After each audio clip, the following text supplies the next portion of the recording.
Good morning students. Shri Ratanlal Kanwarlal Patni राजकीय स्नातकोत्तर महाविद्यालय किशनगढ़ के YouTube channel CCE Raj Kishangarh पर आप सभी का स्वागत है। मैं महेंद्र कुमार वर्मा, सहायक आचार्य व्यावसायिक प्रशासन विभाग।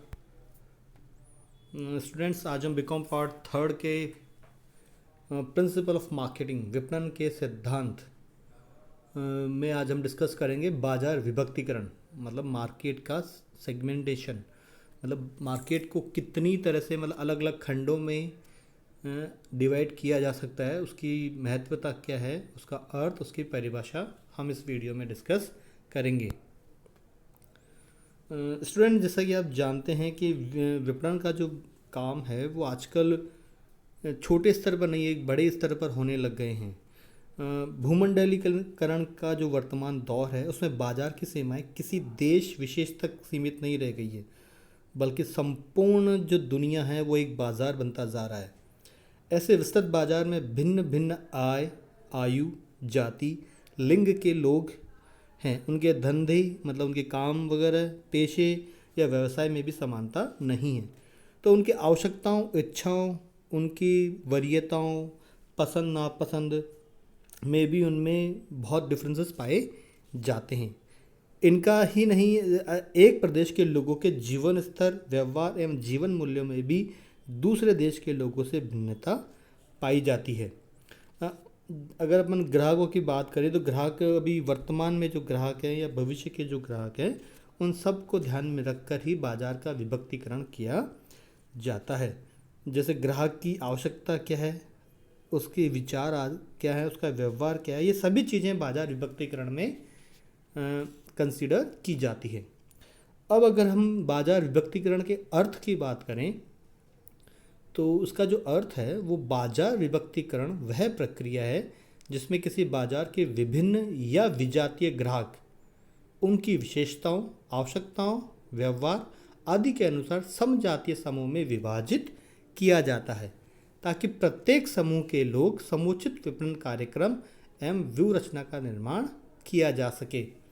मतलब इसमें हम देख सकते हैं या समझते हैं कि जो विजातीय ग्राहक है मतलब अलग अलग आयु, लिंग, जाति के आधार पर उनका विभक्तिकरण किया जाता है। एक जाति के जो व्यक्ति हैं या एक समुदाय या एक उम्र के जो व्यक्ति हैं या जो लिंग के आधार पर उन ग्राहकों की का अलग अलग विभक्तिकरण करके उनकी आवश्यकताओं और इच्छाओं को ध्यान में रखकर ही विपणन मतलब मार्केटिंग स्ट्रेटजी का निर्माण किया जाता है।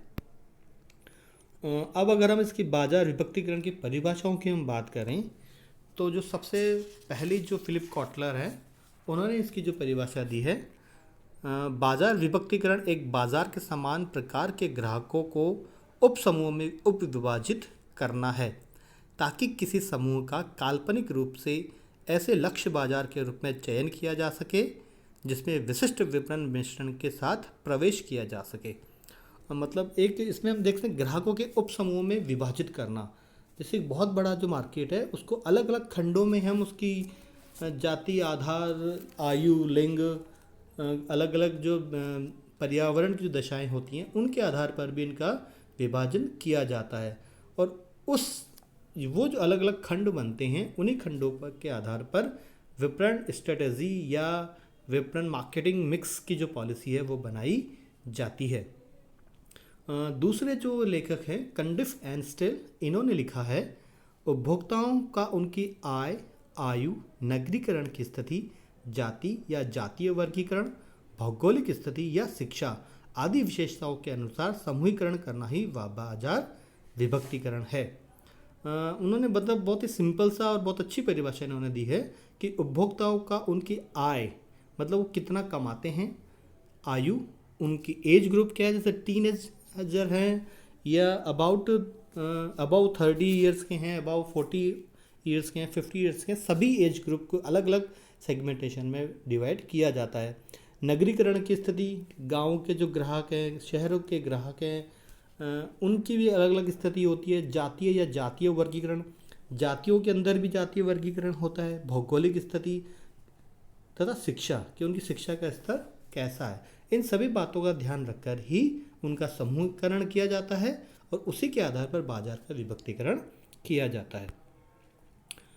आगे हम अगर इनके निष्कर्ष के रूप में हम बात करें तो बाजार विभक्तिकरण वह प्रक्रिया है जिसमें बाजार के विभिन्न या विजातीय ग्राहकों या संभाव्य ग्राहकों को उनकी विशेषताओं, आवश्यकताओं या व्यवहार के अनुसार समजातीय समूह में विभाजित किया जाता है ताकि समान या लगभग समान विशेषताओं, आवश्यकताओं या व्यवहार वाले ग्राहकों के समूह के लिए एक समान विपणन मिश्रण एवं विपणन व्यूह रचना का निर्माण कर विपणन कार्य में सफलता प्राप्त की जा सकती है। स्टूडेंट्स में जैसे बाजार का जो विभक्तिकरण है वो अलग अलग जैसे बहुत सी बार इसमें आ चुका है और कंडिफ तथा स्टिल जो लेखक है उन्होंने भी बहुत अच्छी तरीके से इसको समझाया था कि उनकी आय, आयु, नगरीकरण की स्थिति, जाति या जातीय वर्गीकरण, इन सभी आधार पर उनका छोटे छोटे समूह में उनको विभाजित किया जाता है और उन्हीं के अनुसार मार्केटिंग मिक्स तैयार किया जाता है, मार्केटिंग स्ट्रेटजी तैयार की जाती है और उन्हीं स्टडीज़ और मिक्सेस के आधार पर बाज़ार में प्रवेश कोई कंपनी करती है और तभी वो सफलता प्राप्त कर सकती है। जैसे कोई टीनेज वाला व्यक्ति है, उसके लिए जो आप टी शर्ट या कोई कपड़ा बना रहे हैं, वो टी शर्ट या जो उनके जो कपड़े हैं वो आप अबाउ 60 ईयर के जो व्यक्ति है उसके ऊपर आप उनको आप प्रदर्शित या उनको आप नहीं दे सकते, उनको वो पसंद नहीं आएगी। तो आपको हर एक व्यक्ति उसकी आय के आधार पर, उसकी आयु के आधार पर, उसके जातीयता के आधार पर, उसकी भौगोलिक स्थिति के आधार पर हर ग्राहक को छोटे छोटे टुकड़ों में डिवाइड करना होगा और उन छोटे समूह के रूप में आपको एक अच्छी स्ट्रेटजी, मार्केटिंग स्ट्रेटजी और मार्केटिंग मिक्सेस की प्लानिंग करनी होगी। अब अगर हम इनकी बात करेंगे बाजार विभक्तिकरण की मान्यताएं क्या क्या होती हैं, मतलब अजम्पशंस ऑफ मार्केट सेगमेंटेशन। अगर हम बात करें तो इनकी 3 प्रमुख मान्यताएं हैं जिनके आधार पर ग्राहकों का मार्केट सेगमेंटेशन किया जाता है। पहला है बाजार में विषम या विजातीय ग्राहकों की विद्यमानता। स्टूडेंट्स, बाजार विभक्तिकरण की प्रथम मान्यता यह है कि संपूर्ण बाजार में अनेक प्रकार के ग्राहकों एवं भावी ग्राहकों के विषम या विजातीय, मतलब एक ही अलग अलग ग्राहक जो होते हैं वो विषम परिस्थितियों में या विजातीय रूप में होते हैं। इनमें एकाकी व्यक्ति, परिवार एवं संगठन सम्मिलित है। इन सभी की विशेषताओं जैसे इसमें आयु, लिंग, निवास स्थान, भाषा, जाति, जातीय मूल्य, आय, व्यय, पेशा, धंधा और उनका व्यवसाय, इनके अलावा इनकी आवश्यकता, रुचियाँ, सोच विचार और व्यवहार आदि सब में अंतर पाया जाता है। मतलब आप एक ही जाति के अगर आप बात करेंगे तो उसमें भी जो एज ग्रुप है वो भी अलग अलग हो सकते हैं, उनकी पेशे अलग अलग हो सकते हैं, उनकी आय अलग अलग हो सकती है, उनका निवास स्थान अलग अलग हो सकता है, उनकी भाषाओं में भी बहुत सी बार परिवर्तन होता है। तो इन सब का भी ध्यान रखा जाता है। इन सब का ध्यान रखने के बाद ही जो ग्राहक, जो बाज़ार में जो विजातीय ग्राहक है उनमें कितनी आप उनके सेगमेंटेशन कर सकते हैं, ये इसकी बहुत बड़ी इसकी मान्यता है। दूसरा है सभी ग्राहकों के पृथक पृथक समूह बनाना संभव। स्टूडेंट, संपूर्ण बाजार में भिन्न भिन्न प्रकार के ग्राहकों के होते हुए भी उन्हें पृथक पृथक समूह में विभाजित करना संभव है। मतलब ये बहुत आसान सा है क्योंकि आपको ये आजकल डेटा इजीली अवेलेबल हो जाता है कि किसी पर्टिकुलर जगह पे किस आयु के लोग ज़्यादा रहते हैं, उसमें लिंग के आधार पर वर्गीकरण कर सकते हैं, उनकी पेशे के आधार पर उनका वर्गीकरण कर सकते हैं। मतलब इसका ये जो आप अलग अलग जो समूह बनाएंगे वो बहुत आसान है। उनके लिए आपको ज़्यादा इधर उधर, क्योंकि आजकल डेटा जो है वो डेटा मैनेजमेंट का काम बहुत अच्छे तरीके से कंपनियों द्वारा किया जाता है और उन्हीं के आधार पर मार्केटिंग स्ट्रेटेजी बनाई जाती है। और थर्ड जो इसका पॉइंट है विपणन मिश्रणों एवं व्यू रचनाओं का निर्माण, यानी कि मार्केटिंग मिक्सेस एंड स्ट्रेटेजीज का निर्माण। स्टूडेंट्स, विपणन विभक्तिकरण में एक मान्यता यह भी है कि संपूर्ण बाजार के विभिन्न ग्राहक समूहों में विपणन हेतु पृथक पृथक विपणन मिश्रणों एवं व्यू रचनाओं का निर्माण करना संभव है। ऐसा करके विपणन कार्य को अधिक प्रभावी एवं कुशलतापूर्वक संपन्न किया जा सकता है। जैसे कि आपको अगर टीनेजर कोई व्यक्ति है या कोई बच्चा है जो टीनेज ग्रुप में आता है, उसके लिए आप अलग पॉलिसीज़ अपना सकते हैं, उसके लिए अलग स्ट्रेटजी बना सकते हैं, अपनी प्लानिंग अलग ढंग से कर सकते हैं और जैसे कोई बुज़ुर्ग व्यक्ति है या मिडिल एज का जो व्यक्ति है, उनके लिए आप अलग स्ट्रेटजी बना सकते हैं। महिलाओं के लिए अलग प्लानिंग कर सकते हैं, पुरुषों के लिए अलग कर सकते हैं। जैसे अपने भारत देश में अलग अलग त्यौहार आते हैं, तो उसके अनुसार भी मार्केट का सेगमेंटेशन किया जाता है। जैसे कि दिवाली आती है तो एक खास तरह के प्रोडक्ट, इलेक्ट्रॉनिक्स प्रोडक्ट हो गए, क्योंकि बहुत अपने यहाँ मान्यता रहती है कि दिवाली के आसपास लोग बाग कार्स परचेज करते हैं, कुछ नया परचेज करने की परंपराएं रहती है। तो उसके आधार पर भी बड़ी बड़ी जो मार्केटिंग कंपनियां हैं उसको वो तवज्जो देती है उन मान्यताओं को, और उसी के आधार पर अपनी स्ट्रेटजी और प्लानिंग बनाती हैं। स्टूडेंट्स, अब हम बात करेंगे बाजार विभक्तीकरण के लाभ और महत्व, यानी कि बाजार विभक्तीकरण के क्या क्या लाभ और महत्व हो सकते हैं। स्टूडेंट्स, जैसे फिलिप कॉटलर ने लिखा है, बाजार विभक्तीकरण से संस्था अधिक अच्छे उत्पाद या अच्छी सेवा उपलब्ध कर सकती है तथा लक्ष्य बाजार के लिए उसका समुचित मूल्य निर्धारित कर सकती है। संस्था सर्वोत्तम वितरण एवं संचार माध्यमों का चयन कर सकती है तथा अपने प्रतिस्पर्धियों की तस्वीर को अधिक स्पष्ट रूप से देख सकती है।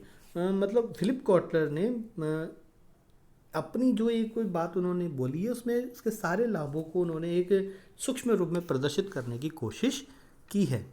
अब जैसे हम पॉइंट्स के रूप में बात करें तो इसमें हम जो पहला पॉइंट तो अब देखेंगे, आकर्षक विपणन अवसरों का ज्ञान। स्टूडेंट्स, ये जो इसका महत्व है, बाजार विभक्तीकरण से संपूर्ण बाजार के विभिन्न खंडों के ग्राहक समूह की जानकारी प्राप्त हो जाती है। मतलब जब आप उसका सेगमेंटेशन करते हैं तो आपके लिए जो उनका एक खंड बनते हैं, उनके जो समूह बनते हैं, उन समूह की जानकारी आपको प्राप्त हो जाती है। तो उन्हीं जानकारी के आधार पर आप उनके लिए नई स्ट्रेटजी बनाते हैं। इन सभी बाजार खंडों के ग्राहकों का तुलनात्मक अध्ययन करके विपणनकर्ता कुछ ऐसे आकर्षक विपणन अवसरों को ज्ञात कर सकता है जिनमें वह अपने उत्पादों और सेवाओं का प्रभावी ढंग से विपणन कर सके। मतलब मार्केट में जो बहुत सी बार ऐसे अवसर आते हैं, उन अवसरों को आपको भुनाना बहुत ज़रूरी है। इसके लिए अगर आप मार्केट सेगमेंटेशन कर लेते हैं तो इसका आपको बहुत ज़्यादा फ़ायदा या लाभ मिलता है। दूसरा है लक्ष्य बाजार के चयन में सुविधा।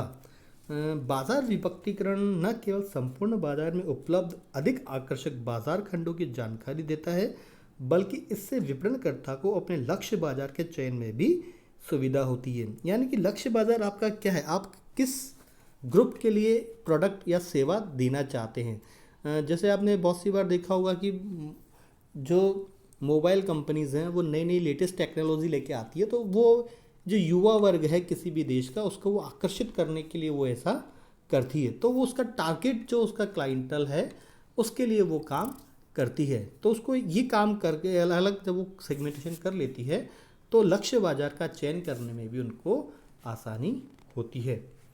तीसरा जो इसका पॉइंट है, उत्पाद मिश्रण के निर्धारण में सुविधा। उत्पाद मिश्रण मतलब जब आप प्रोडक्ट मिक्स करते हैं तो उसमें आपका क्या क्या आपका निर्धारण होना चाहिए।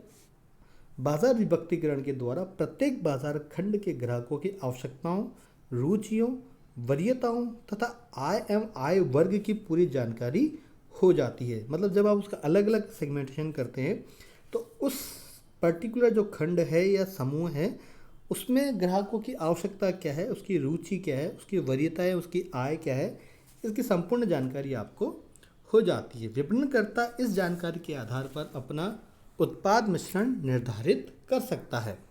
इसी आधार पर वह समय समय पर उत्पाद मिश्रण में परिवर्तन एवं संशोधन भी कर लेता है। इससे ग्राहकों को अधिकाधिक संतुष्ट किया जा सकता है एवं ग्राहकों के उत्पादों के प्रति निष्ठा उत्पन्न की जा सकती है। नेक्स्ट जो उसका पॉइंट है, समुचित मूल्य निर्धारण में सहायक। स्टूडेंट, जब आप अलग अलग मार्केट सेगमेंटेशन कर लेते हैं या आपका जो लक्षित बाज़ार है उसका निर्धारण आप कर लेते हैं, तो आपको उस प्रोडक्ट की या सर्विस की आपका उचित मूल्य क्या होगा, इसके निर्धारण में भी आपको सहायता मिलती है। बाजार विभक्तीकरण से ग्राहकों के आय, आयु, लिंग, पेशा, जीवन स्तर आदि के संबंध में व्यापक जानकारी मिल जाती है। ये सूचनाएं उत्पादों, सेवाओं के समुचित मूल्य निर्धारण में विपणनकर्ताओं को महत्वपूर्ण रूप से सहयोग प्रदान करती है। नेक्स्ट जो इसका पॉइंट है, उपयुक्त मध्यस्थों का चयन। बाजार विभक्तीकरण से यह सूचना भी प्राप्त हो जाती है कि किसी बाजार खंड के ग्राहक किस प्रकार या स्तर के मध्यस्थ से माल खरीदना पसंद करते हैं। जैसे बहुत से लोग हैं जो बड़े बड़े मॉल्स में जाते हैं, वहाँ से माल परचेज करते हैं। छोटे स्तर पे लोग बाग अपने जो मोहल्ले में या अपनी गलियों में जो माल बेचने वाले होते हैं उनसे वो माल परचेज करते हैं।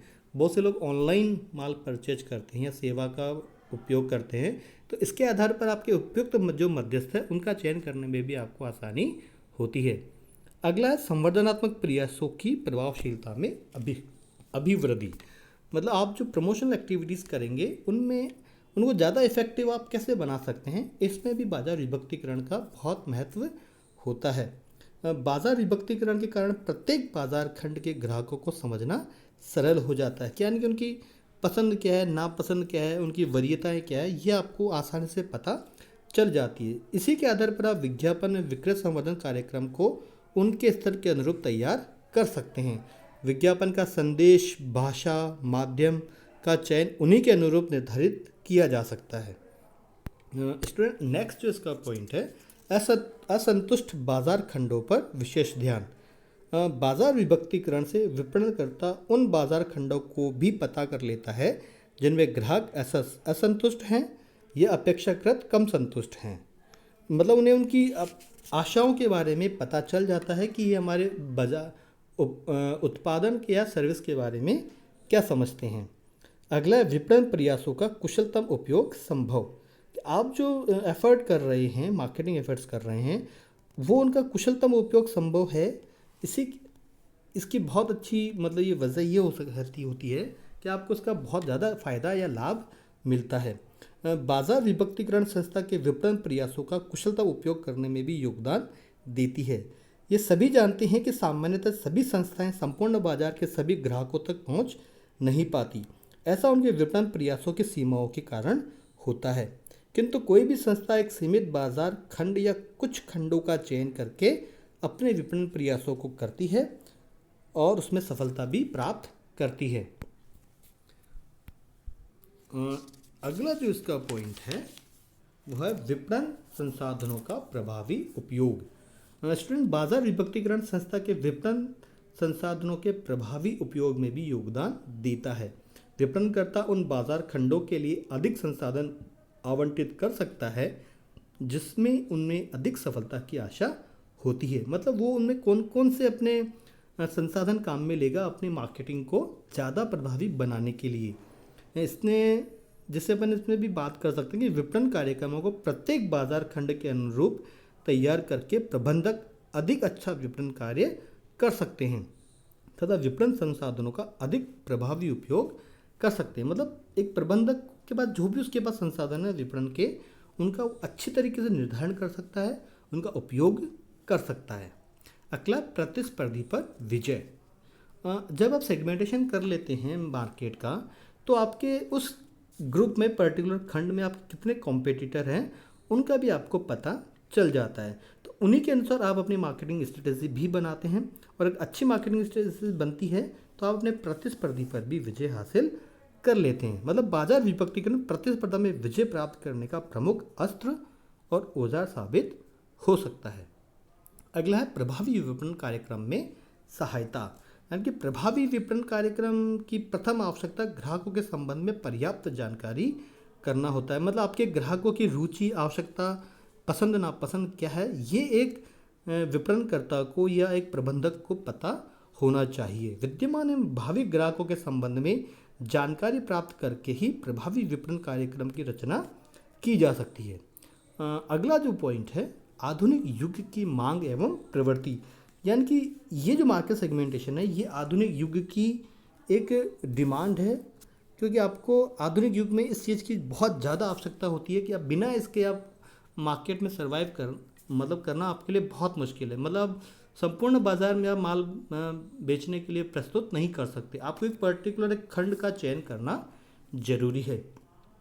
इसके अंदर फिलिप कॉटलर ने लिखा है कि कई संस्थाएं अपने विपणन प्रयासों को फैलाने की अपेक्षा करती है, उन्हें उन ग्राहकों पर केंद्रित करना पसंद करती है जिनको संतुष्ट करने की अधिक संभावना होती है। मतलब वो एक सभी के लिए वो काम नहीं कर सकती। पर्टिकुलर एक खंड, एक समूह जो उसका लक्षित बाजार है, उसी के लिए वो कार्य करती है, तो उसको ज़्यादा सफलता मिल सकती है। नेक्स्ट जो पॉइंट है, ग्राहकों को लाभ। बाजार विभक्तिकरण से केवल विपणनकर्ता को ही लाभ नहीं होता, बल्कि ग्राहकों को भी लाभ होता है। क्योंकि कोई कंपनी जब सेगमेंटेशन के आधार पर अपनी प्रोडक्ट या अपनी सर्विस बनाती है और उसे मार्केट में लेके आती है, तो वो बनिस्पत बाकी सर्विसेज के प्रोडक्ट्स के उनको लागत में भी, उसमें लागत वाइज भी आप उनको अच्छी कीमत पर मिलती है, मतलब वो उच्च उसकी कीमत नहीं होती। विभक्तिकरण के द्वारा विपणनकर्ता अपने लक्ष्य बाजार के ग्राहकों की आवश्यकताओं को भली प्रकार समझ सकता है और उन्हें अधिक संतुष्ट करने के उपाय भी करता है। इससे ग्राहकों को दीर्घकालीन लाभ यह होता है कि वे विपणनकर्ता पर उचित मूल्य पर अपनी आवश्यकताओं की संतुष्टि के लिए सदैव भरोसा कर सकते हैं।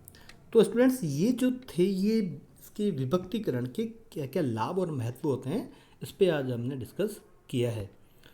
आज के इस वीडियो में इतना ही। ये वीडियो आपको कैसा लगा, आप हमारे YouTube चैनल के कमेंट बॉक्स में ज़रूर बताएं। Thank you.